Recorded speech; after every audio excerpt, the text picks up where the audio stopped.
والسلام على سيد الرسل وخاتم الأنبياء وعلى آله وأصحابه الأتقياء، أما بعد، فأعوذ بالله من الشيطان الرجيم. بسم الله الرحمن الرحيم. ولقد آتيناك سبعا من المثاني والقرآن العظيم. صدق الله العظيم.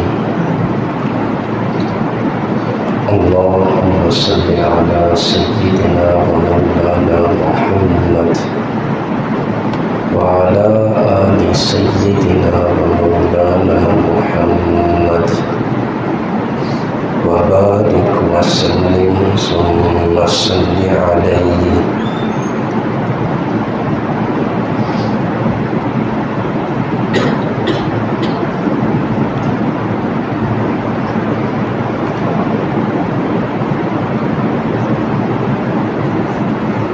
قرآن کریم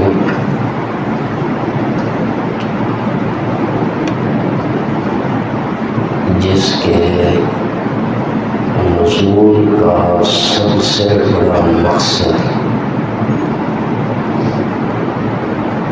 مخلوق خدا کی صحیح نہج پر رہنمائی کرنا ہے، مخلوق خدا کو ہر قسم کے اندھیروں سے نجات دلا کر دین اسلام کی روشنی عطا کرنا ہے۔ اس لیے کوشش ہوتی ہے کہ جتنی دیر بھی گفتگو ہو وہ اللہ کے کلام سے ہی ہو، اس لیے کہ اسی قرآن میں اللہ تعالیٰ نے اہل ایمان کی پوری زندگی کا گزارنے کا ایک ڈھنگ اور طریقہ سکھایا ہے۔ اللہ سے دعا ہے اللہ ہمیں اس قرآن کی سمجھ فہم نصیب فرمائے۔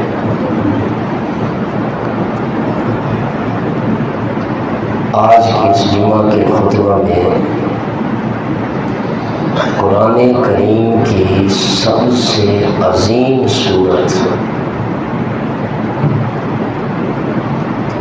یعنی سورہ فاتحہ کے متعلق، اس کی عظمت سے متعلق کچھ باتیں عرض کروں گا۔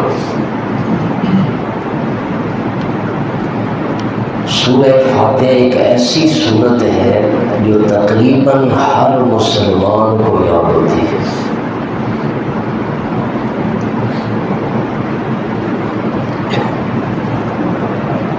جب یہ سورت ہر مسلمان کو یاد ہے تو اس سورت کا مفہوم بھی ہر مسلمان کو آنا چاہیے۔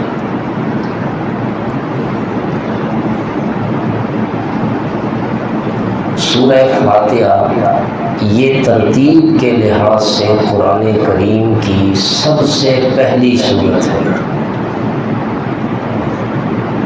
اور آپ علیہ الصلوۃ والسلام پر جو قرآن کریم کی صورتیں اتری ہیں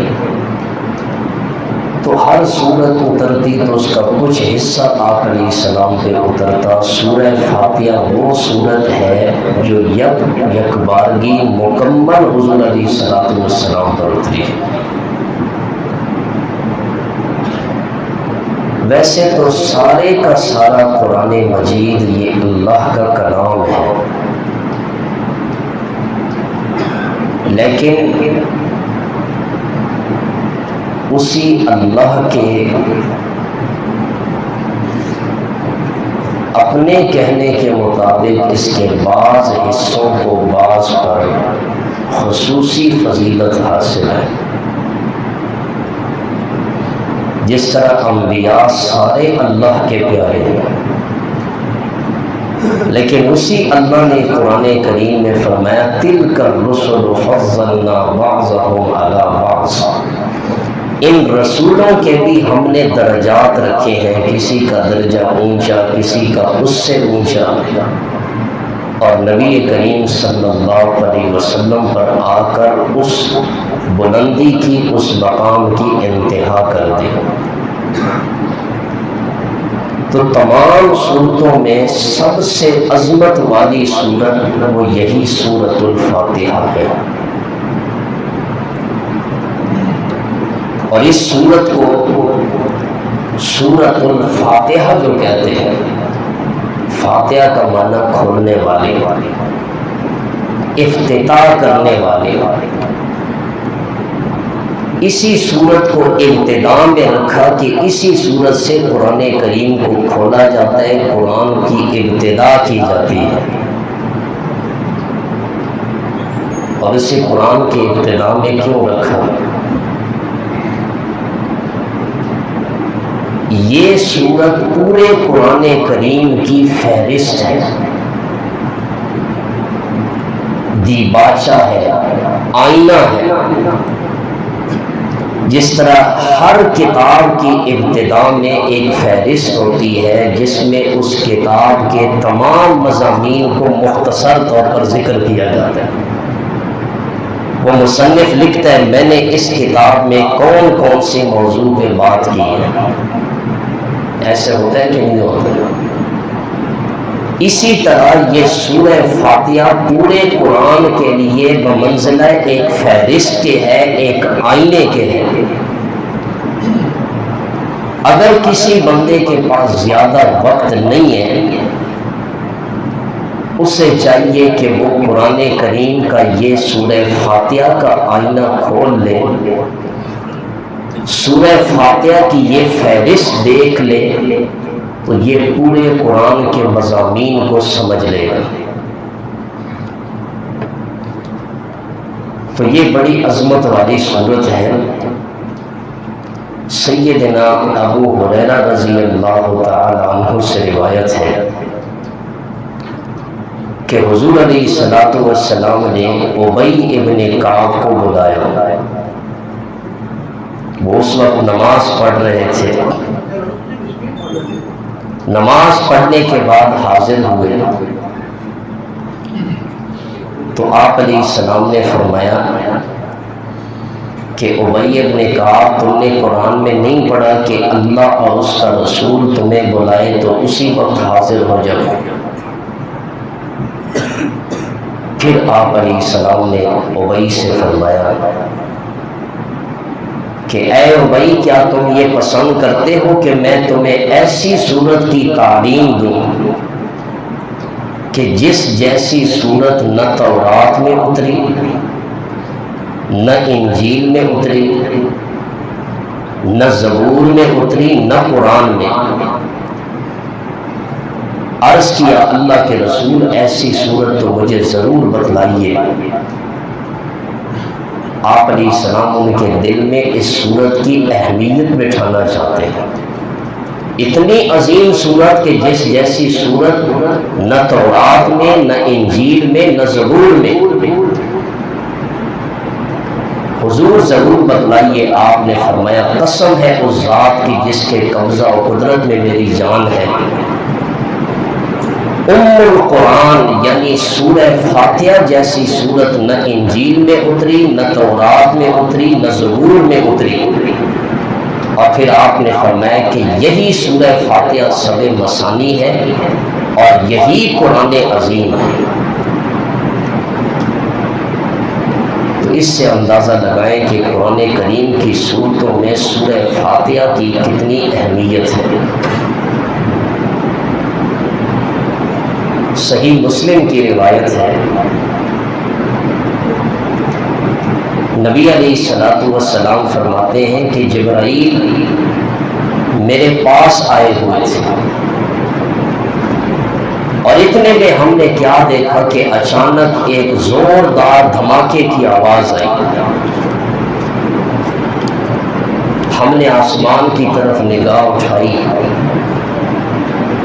تو جبریل امین عرض کرنے لگا، اللہ کے رسول،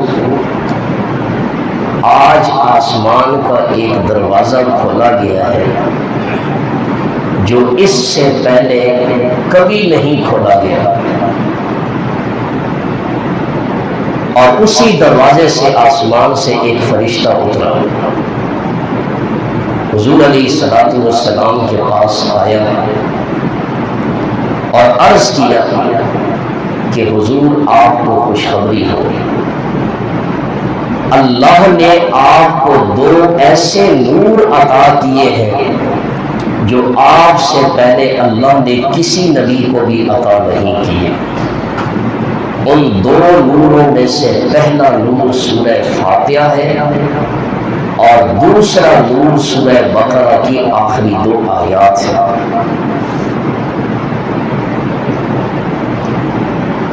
تو یہ صورت میں نے اسی اہمیت کو سامنے رکھتے ہوئے شروع کی کہ اس صورت پر کچھ بات ہو جائے، تاکہ اہل ایمان جب نماز میں اس صورت کو پڑھیں، نماز کی ہر رکعت میں پڑھتے ہیں، تو کم از کم یہ تو پتہ ہو کہ ہم نماز میں کیا پڑھ رہے ہیں۔ صرف یہ نہیں کہ طوطے کی طرح الفاظ رٹ لیے اور اس کے مفہوم کا پتہ نہ ہو۔ بہرحال یہ تو اس صورت کی عظمت پہ میں نے 1-2 احادیث ذکر کی۔ اس صورت کے بہت سارے نام ہیں، مختلف نام محدثین نے ذکر کیے ہیں، اور عرب کے اندر یہ ایک عام رواج تھا کہ وہ جس چیز سے محبت کرتے تھے اس کے بہت سارے نام رکھتے تھے، اور قرآن بھی عربی زبان میں اترا ہے۔ قرآن میں عربی محاوروں کا لحاظ رکھا گیا ہے۔ اس سورہ فاتحہ کی بھی بے شمار نام ہیں جو اس بات پر دلالت کرتے ہیں کہ یہ سورت بھی مسلمانوں کی محبوب سورت ہے، اور سارے نام حضور علیہ السلام نے خود بتائے ہیں۔ ان میں سے ایک نام اس سورت کا ہے سورۃ الکنز۔ کنز کا معنی ہوتا ہے خزانہ، یعنی جو بندہ اس سورت کو پڑھتا ہے اللہ کریم اسے اپنے خزانہ غیب میں سے عطا فرماتے ہیں۔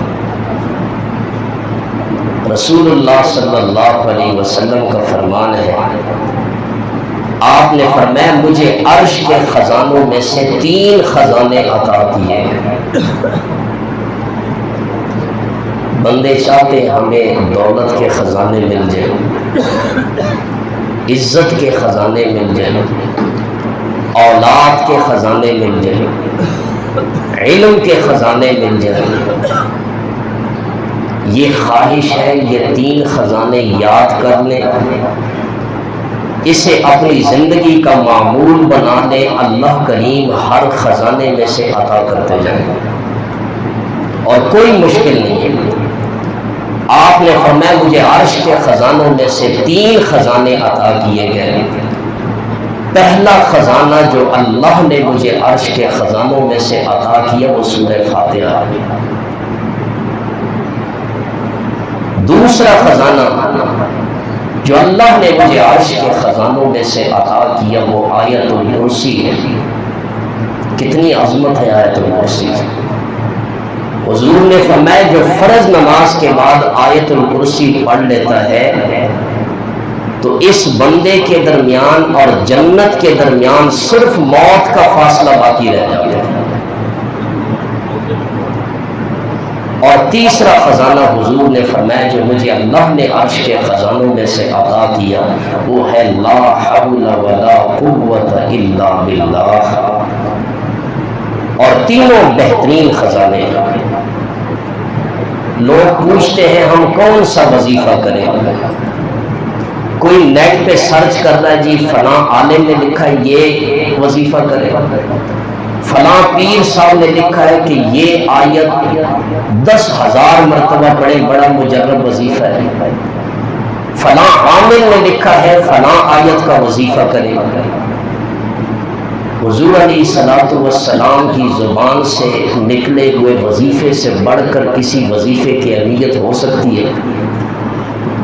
اس لیے حضور کے وظائف کو اپنائیں، یقین کے ساتھ ان تین وظائف کو اختیار کر لیں، اللہ کریم اپنے خزانوں میں سے آپ کو عطا کرتے ہیں. سورہ فاتحہ کثرت سے پڑھا کر، لا حول ولا قوت الا باللہ کثرت سے پڑھا کر، اور آیت الکرسی کے ورد کو وظیفے کو اپنا معمول بنا لیں. تو یہ سورہ فاتحہ کا ایک نام ہے سورۃ الکنز، عرش کے خزانوں میں سے ایک خزانہ. اس سورت کا دوسرا نام ہے سورۃ الواقعہ. واقعہ کا معنی ہے بچانے والے. جس نام کو بھی آپ لے لیں اس کا ہر نام ہی بے مثال ہے. اللہ سے دعا یہ ہے اللہ ہمیں اس سورت کو کثرت سے پڑھنے کی توفیق دے. کیا مقصد بچانے والے؟ جس بندے نے اس سورت کو صدق دل سے پڑھا، اخلاص کے ساتھ سورہ فاتحہ کو پڑھا، اسے سمجھ کر پڑھا. اور اسے سمجھ کر پڑھنا کیا ہے کہ اس میں اللہ نے فرمایا ایاک نعبد و ایاک نستعین. یہ ایسا جملہ ہے جو پورے قرآن کا خلاصہ ہے. یا اللہ ہم نے عبادت کرنی ہے تو صرف اور صرف تیری ہی عبادت کرنی ہے، اور یا اللہ ہمیں کسی مشکل میں مدد کی ضرورت پڑے، جیل میں قید ہے رہائی کی ضرورت ہے، کسی جگہ پہ پریشانی میں مبتلا ہے پریشانی سے نکلنے کی ضرورت ہے، کسی مشکل میں پھنسے ہوئے ہیں آسانی کی طرف آنے کی ضرورت ہے. ایاک نستعین، یا اللہ ہر پریشانی میں ہر مصیبت میں ہم صرف تجھ ہی سے مدد مانگتے ہیں. جس نے بھی اس سورت کو سمجھ کر پڑھ لیا اللہ کریم اسے جہنم کے عذاب سے بچا دیں گے. واقعہ بچانے والی سورت اللہ کے عذاب سے. تیسرا نام اس سورت کا ہے سورۃ الشفا. یہ توجہ سے سنیں، سورۃ الشفا یعنی یہ سورت روحانی جسمانی بیماریوں کے لیے شفا ہے. صحیح بخاری میں یہ حدیث موجود ہے. حضرت ابو سعید خدری رضی اللہ تعالیٰ عنہ کچھ ساتھیوں کے ساتھ ایک بستی میں گئے. بستی والوں نے ان کی مہمان نوازی کرنے سے انکار کر دیا. مہمان نوازی تو بہت بڑی خوبی ہے. اگر کسی کے پاس کوئی مہمان آئے نا تو یہ مہمان اللہ کی رحمت ہوا کرتے ہیں. مہمان کے آنے سے کوئی کھانے میں کمی نہیں آتی، اللہ کریم اسے اور زیادہ برکت عطا فرماتے ہیں. صحابہ کرام اہل عرب جو سیدنا ابراہیم علیہ السلام کی نسل میں سے ہیں، جس طرح حضرت ابراہیم اعلیٰ درجے کے مہمان نواز تھے، ان کے بارے میں یہاں تک آتا ہے اکیلے بیٹھ کے کھانا نہیں کھاتے تھے، انتظار کرتے تھے کوئی اللہ کا بندہ کوئی مہمان ہے ان کے ساتھ مل کر کھانا کھا. اہل عرب بھی مہمان کے آنے پہ انتہا درجے کی خوشی کا اظہار کرتے ہیں، اور آپ ان کی خوشی کا اندازہ اس سے لگائیں، قرآن کریم نے اسے ذکر کیا، ان کے پاس کوئی مہمان آتا تھا تو پتہ ہے وہ مہمان کی مہمان نوازی کیسے کرتے تھے؟ ان کے سامنے بچڑا ذبح کر کے رکھ دیتے تھے۔ یہ مہمان کا انتہا درجے کا ان کے دلوں میں ادب و احترام تھا۔ ایک حدیث میں حضور علیہ السلام نے فرمایا جو شخص اللہ پر ایمان رکھتا ہے، قیامت کے دن پر ایمان رکھتا ہے، اسے چاہیے کہ وہ اپنے مہمان کی عزت کرے۔ انہوں نے مہمان نوازی کرنے سے انکار کر دیا۔ اللہ کی شان، اسی بستی کے سردار کو کسی موذی جانور نے ڈنگ مارا، بڑے پریشان ہوئے، کیا کریں؟ بھاگے بھاگے صحابہ کرام کے پاس آئے، یہ تو شریف لوگ لگتے ہیں، شاید ان میں سے کوئی ہمارے سردار کا علاج کر لے۔ ایک شخص آ کر کہنے لگا آپ میں سے کوئی ایسا آدمی ہے جو زہر کا علاج کر سکے؟ کوئی دم درود کرنے والا ہے؟ حضرت ابو سعید خدری رضی اللہ تعالیٰ عنہ کہنے لگے میں دم کر سکتا ہوں، لیکن ایک شرط پر، تم نے ہماری مہمان نوازی نہیں کی، میں اس دم کے معاوضے میں آپ سے کچھ معاوضہ لوں گا۔ کہ کتنا؟ تقریباً 30 بکریاں طے ہو گئیں۔ جا کر ان کے سردار کو سورہ فاتحہ پڑھ کر دم کیا، اللہ کریم نے اس زہر کا اثر ختم فرما دیا۔ 30 بکریاں لے کر چل پڑے۔ صحابہ کرام نے کہا یہ آپ نے ٹھیک نہیں کیا، بکریاں کیوں لی ہیں؟ لیکن صحابہ کرام تو آخری اتھارٹی نبی کریم صلی اللہ علیہ وسلم کو سمجھتے تھے۔ وہ بکریاں لے کر جب حضور علیہ السلام کے پاس آئے، آپ نے فرمایا آپ نے ٹھیک کیا، یہ بکریاں لینا آپ کے لیے جائز تھا۔ آپ نے فرمایا یہ سورہ فاتحہ یہ قرآن کا حصہ ہے، اور آپ کو معلوم نہیں ہے کہ اللہ نے خود فرمایا یہ قرآن لوگوں کے لیے شفا ہے۔ تو میں عرض یہ کر رہا تھا کہ سورہ فاتحہ کا ایک نام ہے سورۃ الشفا۔ اگر کوئی بیمار ہے سورہ فاتحہ پڑھ کر اسے دم کر دیں، اللہ کریم اس بیماری سے شفا عطا فرمائیں گے۔ اور ایک نام اس سورت کا سورۃ الصلاۃ، نماز والی سورت۔ یہی سورت ہے جو نماز کے ہر رکعت میں پڑھی جاتی ہے۔ اکیلے نماز پڑھنے والا اسے ہر رکعت میں پڑھتا ہے، اور امام کے ساتھ جو نماز پڑھ رہے ہیں اس کے بارے میں اختلاف ہے، اور یہ ایک فروعی مسئلہ ہے، یہ بھی ذہن میں رکھیے۔ بعض ائمہ کے نزدیک امام کے پیچھے خاموش رہنا لازم ہے، بعض ائمہ کے نزدیک امام کے پیچھے سورہ فاتحہ پڑھنا لازم ہے۔ بعض ائمہ کہتے ہیں کہ جن نمازوں میں اونچی آواز سے قرات ہے ان میں خاموش رہے، اور جن میں آہستہ آواز سے قرات ہے ان میں امام کے پیچھے فاتحہ پڑھے۔ یہ 3 قسم کے اقوال ہیں۔ ہم چونکہ عجم اکثر امام ابو حنیفہ کی تقلید کرتے ہیں، ہم نے ان احادیث کو لیا امام صاحب کے اس قول کے مطابق کہ جس میں حضور نے فرمایا کہ امام کی نماز، امام کی قرات یہ مقتدیوں کے لیے کافی ہے۔ امام سب کی طرف سے کیا ہے؟ اللہ کے حضور ہم کلام ہوتا ہے۔ لیکن یہ ایسے مسئلے نہیں ہیں کہ جس کو کفر اسلام کا مسئلہ بنا دے۔ جیسے ہمارے ہاں یہ بھی ایک بڑا الامیہ ہے کہ بعض علماء ان فروعی مسائل کو منبر پہ بیٹھ کے امت کے لیے کفر کے فتوے لگانے شروع کر دیتے ہیں۔ لا حول ولا قوت الا باللہ۔ انتہائی افسوس ہوتا ہے یہ فروعی مسائل تھے، تینوں قسم کی احادیث موجود ہیں۔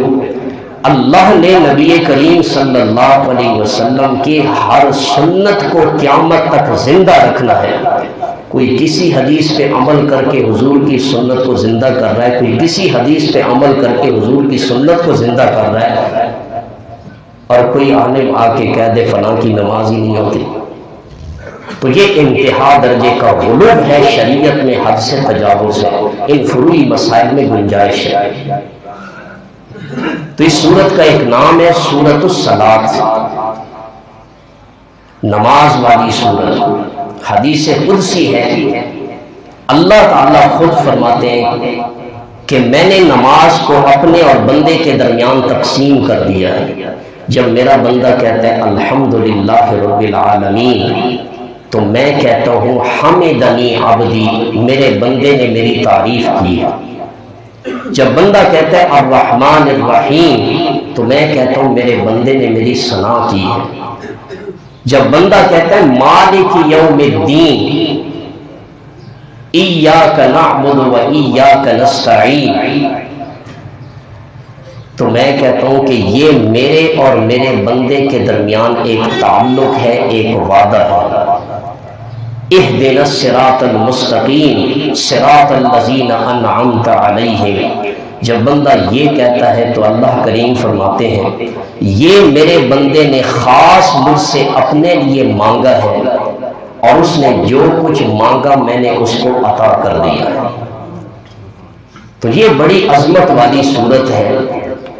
محدثین نے تقریباً اس صورت کے 32 نام ذکر کیے ہیں، جن میں سے آپ کے سامنے میں نے 4 ناموں کی تشریح رکھی۔ اگلے جو میں انشاءاللہ اس صورت کی تفسیر، وآخر دعوانا الحمدللہ۔